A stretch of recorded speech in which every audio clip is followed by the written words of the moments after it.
France just did something it's never done for Ukraine before. Not another shipment, not another pledge, a license. Starting this year, Ukraine has legal authorization to build Scalp cruise missiles, AASM-guided bombs, and Aster 30 interceptors on its own soil. 16 Rafale fighters are coming too, and everybody's going to talk about the jets. That's fine, but the jets aren't the story.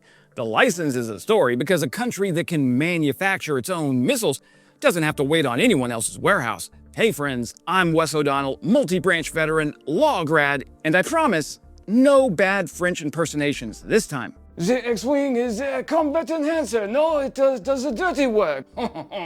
No, I said no French impersonations. None. I'm gonna lose my French audience. On July 13th in Paris, on the eve of Bastille Day, Emmanuel Macron and Volodymyr Zelensky signed a roadmap that quietly changes what kind of war Ukraine is capable of fighting. Not just this winter, but 5 years from now. So for over 4 years, the story of Western support for Ukraine has been the story of a faucet. Europe and America decide how much to send, when to send it, and Kyiv waits, grateful and dependent. That's the old picture. The new one is a country that starts building the weapons itself, under license, or building its own inventions. Reuters is already calling this the first time Paris has licensed capabilities to Ukraine rather than simply drawing down its own stockpiles to hand over. By the end of this video, you'll understand why that distinction, license versus shipment, might matter more than the fighter jet everyone's putting in the headline. But let's start with that aircraft because it deserves a moment.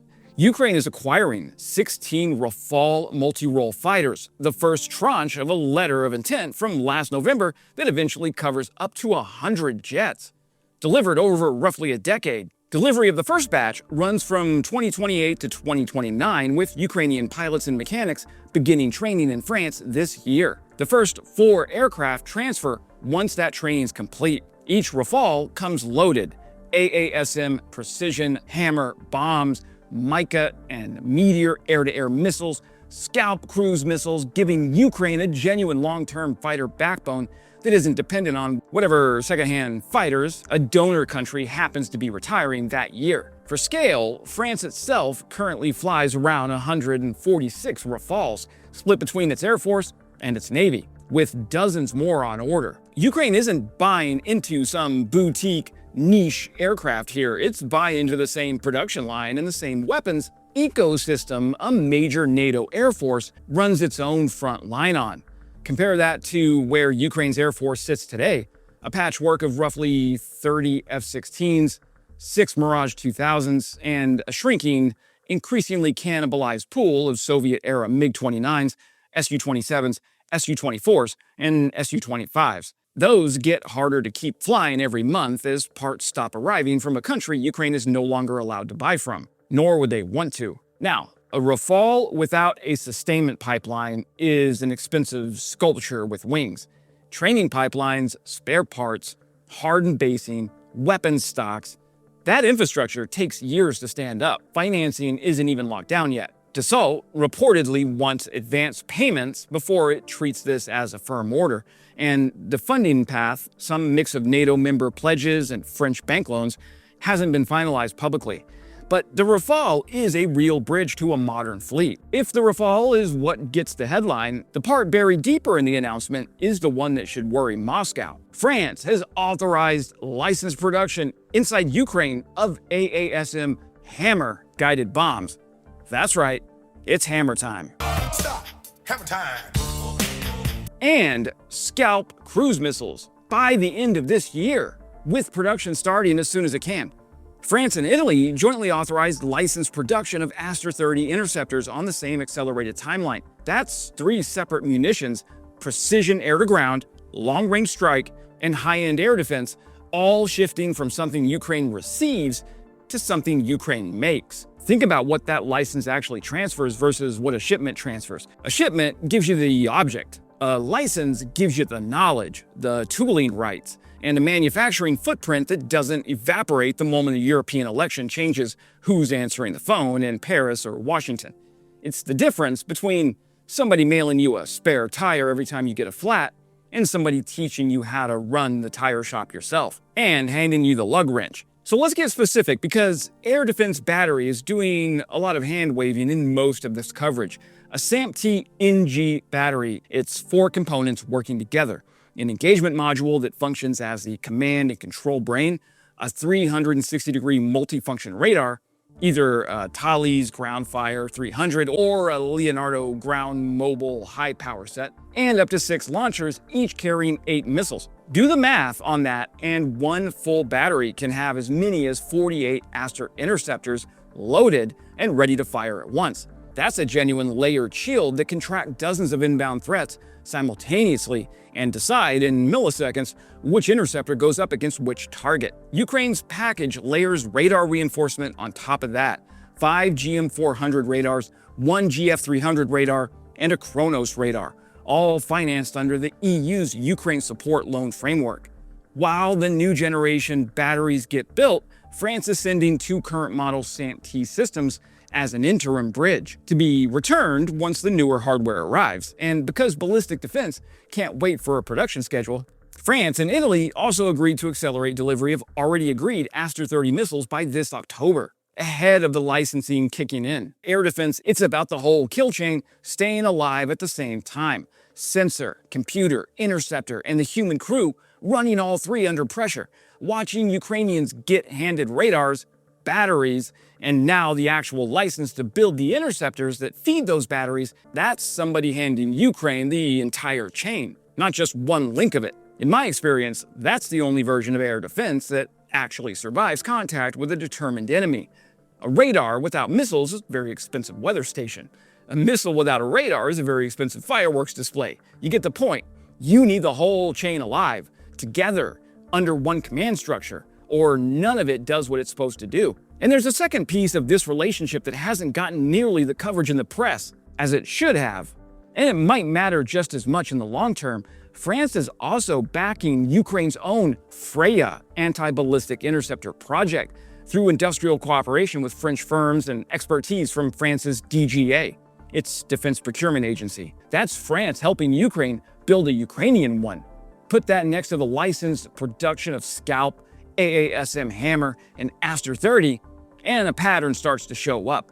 France, it's positioning itself as an industrial partner inside Ukraine's own defense base, and by extension, positioning Ukraine somewhere inside Europe's future air and missile defense architecture, not outside it looking in. Now, if you watched my video on Britain's break-stop missile program, you already know where I'm going with this. Building a missile specifically engineered to avoid needing American components or American permission. This French roadmap is a different tool solving an adjacent problem. Instead of avoiding one ally's veto, Ukraine is trying to stop needing anyone's warehouse at all. They're sibling stories, and taken together, they point at the same underlying shift. Ukraine's Western partners have spent the last year quietly redesigning their own support models to cut out bottlenecks, veto points, and production lag, because over 4 years of war has taught everyone involved the old aid model has a shelf life. And here's what's actually unresolved, and it's not whether the shift is real. The license exists, it's signed. What's genuinely open is the race underneath it, standing up a production line for Scalp, AASM Hammer, and Aster 30 means tooling, security-cleared labor, protected facilities, and steady access to components still tangled up in European export politics that don't dissolve just because 2 presidents shook hands in Paris. And Russia knows exactly what that production line is worth. The moment a facility exists, it becomes a target, which means the real contest here isn't Ukraine versus a supply chain, it's Ukraine versus the clock, racing to get these lines hardened and dispersed before Russian intelligence finds them. Now, SAMT-NG has the same shape of problem. France has said the new generation modules deploy after delivery and qualification starting in 2027, which is exactly why the interim batteries exist, to keep the ballistic missile gap covered while the real systems come online. So the open question isn't, will this work? It's how fast can Ukraine harden a production base before the thing that makes it valuable is also the thing that makes it a priority target. That's a much higher stakes question than the headlines are asking, and it's the one worth watching over the next 12 months. Russia's entire theory of victory depends on time. keep striking cities, keep burning through Ukraine's interceptors faster than they can be replaced, keep betting that Western politics moves slower than Russian missile production. Well, this deal with France attacks that theory from a direction Russia can't easily counter. It's not just that Ukraine needs weapons right now, though it does. It's that Ukraine needs a way to keep generating weapons later, independent of whichever government is in charge of the next aid vote. Europe spent over 4 years treating Ukraine as a recipient. This roadmap treats Ukraine as a future producer, a combat proving ground, and an actual industrial partner.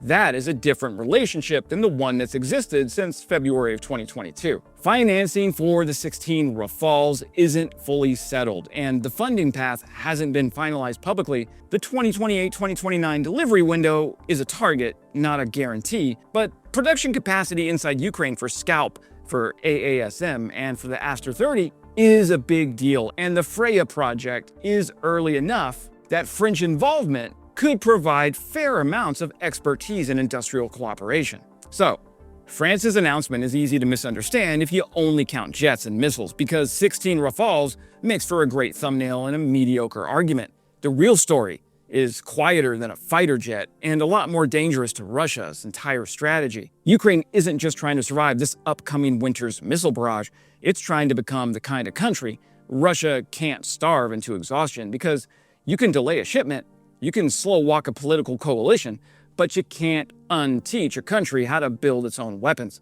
Russia is betting on exhaustion. France and Ukraine just bet on production. In a war this long, longer than World War I now, by the way, that might be the more important missile. That's it for today, my friends. If breakdowns like this are useful to you, the thumbs up really helps, and hit subscribe. It really does help the algorithm find more people who want this war covered straight. The longer version of this one goes up on my Substack first, along with the financing details. And if you want to support the channel directly, memberships start at about $3 a month, which gets you priority responses in the comments and my appreciation, which is worth considerably more than an interim SAMT battery and only slightly less than a fully licensed Aster 30 production line. And as always, glory to Ukraine, glory to the heroes. Crimea is Ukraine.